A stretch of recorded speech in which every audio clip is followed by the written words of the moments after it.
This is a Channel Africa podcast. You can also get Channel Africa on satellite PAS10, DSTV Audio Bouquet 802, and OpenView Bouquet, Channel 628. But for now, we focus on plastics. The Plastics Pact Network meeting has gotten underway in South Africa from today. It will be taking place all the way until Thursday. Now, the country is hosting the first in-person meeting with 12 of the 14 national and regional Plastic Pacts meeting.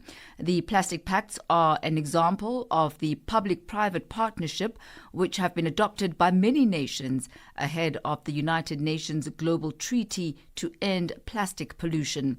For more on this, we are joined on the line by climate action NGO RAP's CEO Harriet Lamb. A very good afternoon to you, Harriet. Good to have you with us on Africa in Business. Good afternoon, and it's wonderful to be here. Harriet, won't you tell us more about the Plastic Pact and how they have had a systemic shift in how plastic pollution is actually being addressed? Yes, well, it's really inspiring to come together here in Cape Town, hosted by Green Cape, who, for example, they organise the Plastics Pact here in South Africa. And what they do in the pacts is companies come together. For example, there are 50 companies in the South Africa Plastics Pact, leading companies, leading retailers coming together and saying, OK, let's all agree on targets. Let's eliminate unnecessary plastics. For example, plastic stirrers, plastic straws, plastic earbuds. So gradually, as working together as one, they can eliminate some kinds of plastic and on other ones work all the time so that more and more of it is recycled. And so the aim is gradually to reduce the use of plastics, and especially the most problematic ones, because really the world is drowning in plastics. So we want to step up our work, which has had enormous impact so far, but we want to take it to the next level, and that's what this exciting meeting is all about. You spoke about problematic plastics. As a layperson, somebody who's not necessarily in the industry, or maybe who is not an environmentalist, what would be the quote-unquote problematic plastics? Well, it would be the things like I mentioned, like those little tiny stirrers or plastic straws that are very hard to recycle, and they're small and they get lost and they're ending up littering our beaches, our wildlife, our oceans. On the other hand, what we're trying to do is switch away from them or away from polystyrene. Again, very hard to recycle those polystyrene cups or trays that maybe you get chips in. Instead, if companies shift to using different, stronger kinds of plastic that can be recycled, and that also means, of course, it's a better income for the informal waste collectors who are so vital here in South Africa.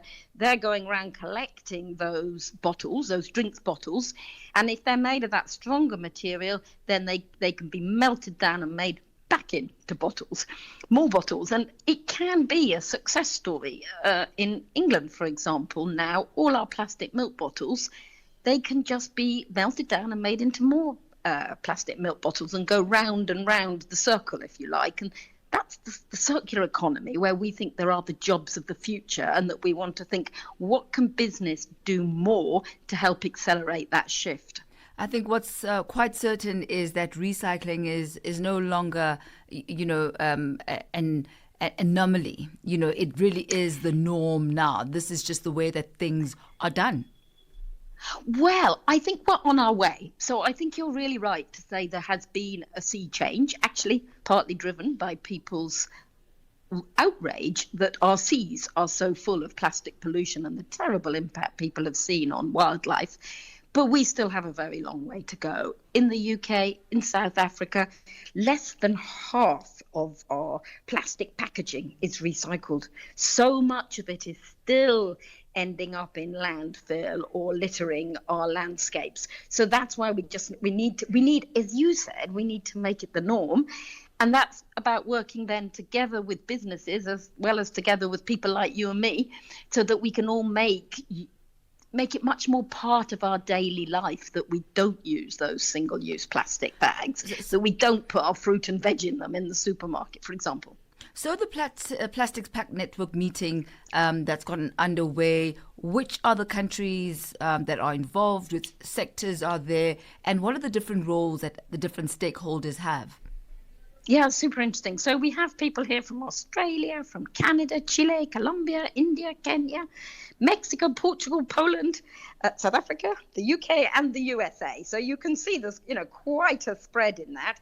And some of them are very new. They've just got going. And some people have been working for well over 5 years and have a lot of experience to share about what worked and what didn't work. But what they all do, all the plastic pacts around the world, get the companies together, the big boys, but also the small, the pioneers, the innovators, also the informal waste collectors. And they sit round the table together with the civil society, the NGOs, the environmental groups, together sometimes with academia or government to really think through together what are the policies and practices that can be put in place to eliminate plastics pollution. And also, how can that feed into the discussions that are taking place about a global plastics treaty, which is being hammered out in intense negotiations? There's about 180 countries round the table.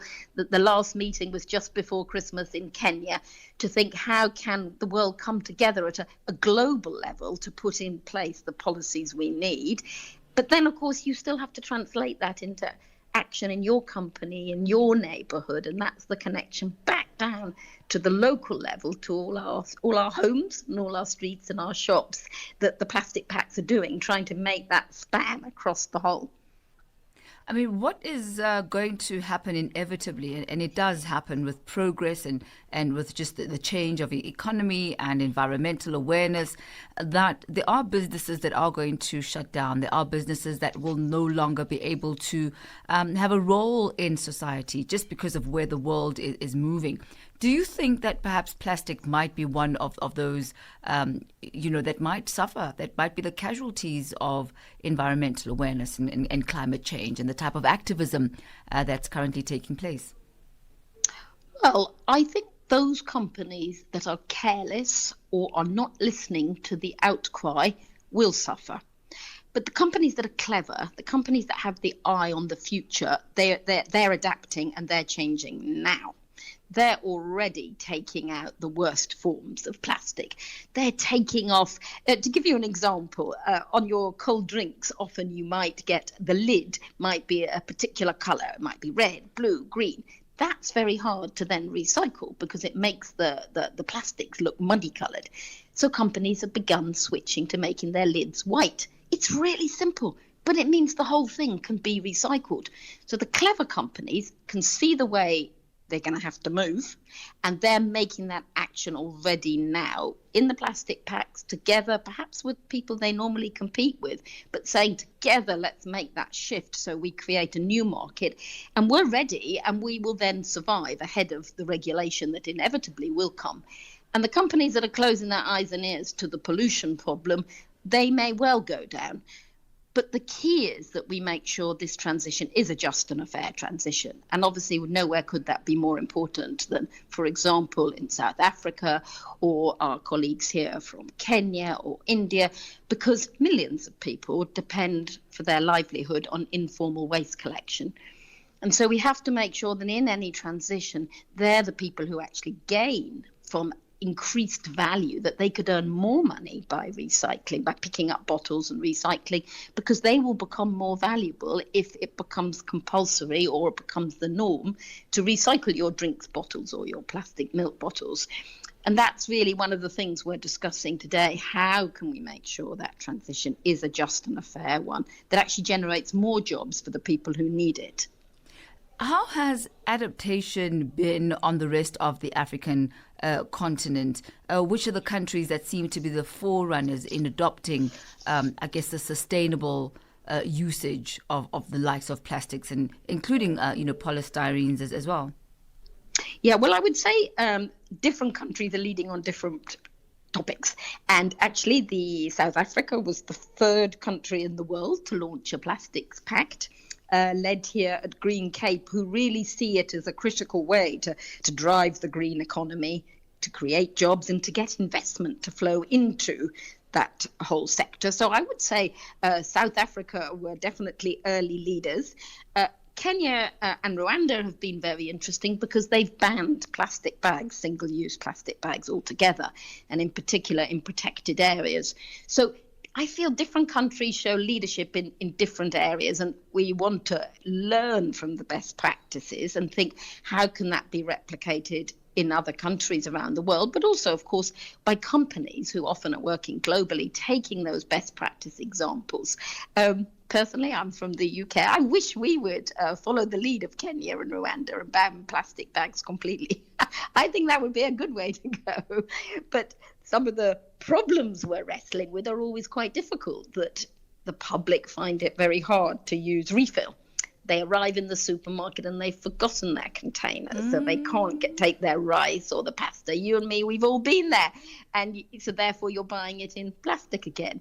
But can we all begin to get back into those habits that were often the habits of our grandparents, actually? You know, you went to the market with your basket. It's all about habit and developing those habits. And I mean, I'm just thinking now about Nigeria and how they are now banning styrofoam plastics as well, and they're taking that very seriously. And we know pollution is a huge problem in Nigeria, so we really are seeing adaptation in different, or adoption rather, in different countries on the continent. Absolutely. And we're also seeing some really interesting innovations coming through from small and medium-sized companies who wish, for example, developing compostable packaging, so that you still have the packaging to protect for example, your food in particular, but it will compost down either in your own compost or, of course, perhaps in the municipal compost. We're seeing companies in another area really working on tackling food waste with black soldier fly. That's something that's very big again here in South Africa. So I think some of those new emerging innovative ideas are also going to help us. But as you said, it's you and me. We've also got to change our habits so that when companies make these moves, they see the rewards. One thing we're working on in the UK is how can our fruit and vegetables, which are sold loose, how can they be sold without plastics?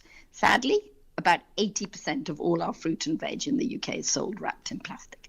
And we're saying, come on, let's liberate the fruit and veg from plastic. But that means people like me also buying it when it is loose.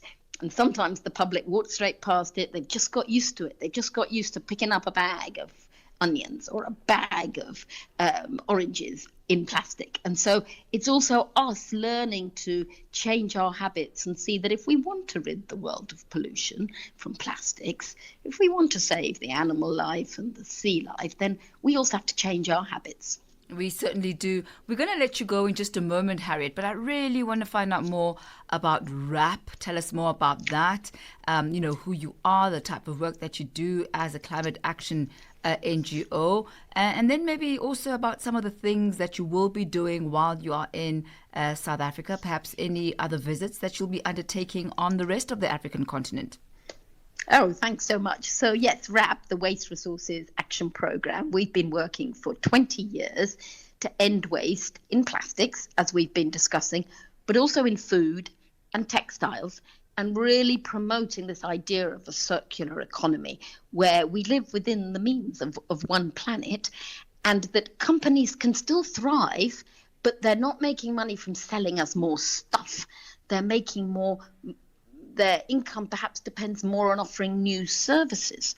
So if we take textiles, for example, something that many companies are exploring in the UK now is that you can hire a dress for a wedding. You don't have to always buy new clothes.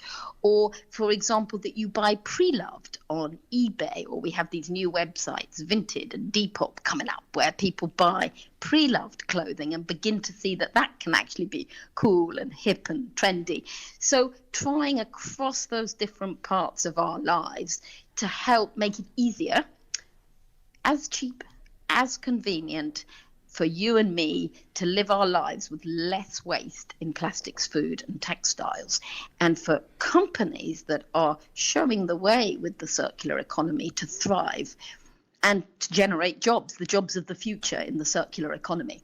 So we work in the UK And then we also work internationally in over 40 countries, including many of those gathered here today, because, of course, the climate crisis, it's a global crisis. It affects us all, doesn't it? So there's no point in one of us working away and doing brilliant work if meanwhile our neighbour down the road is undermining it. So the more we can all work together internationally and learn from each other and share ideas, the better. And that's what we tried to do in RAP, including looking at, as I mentioned, our food and drink and the impact that has on the climate, but also on water. So another visit I'll be making this week is to see some of those farms in South Africa which are growing food that's sent to the UK, that's supplying the UK food and drink business, and seeing the work that they're doing to make sure that their water is sustainably managed.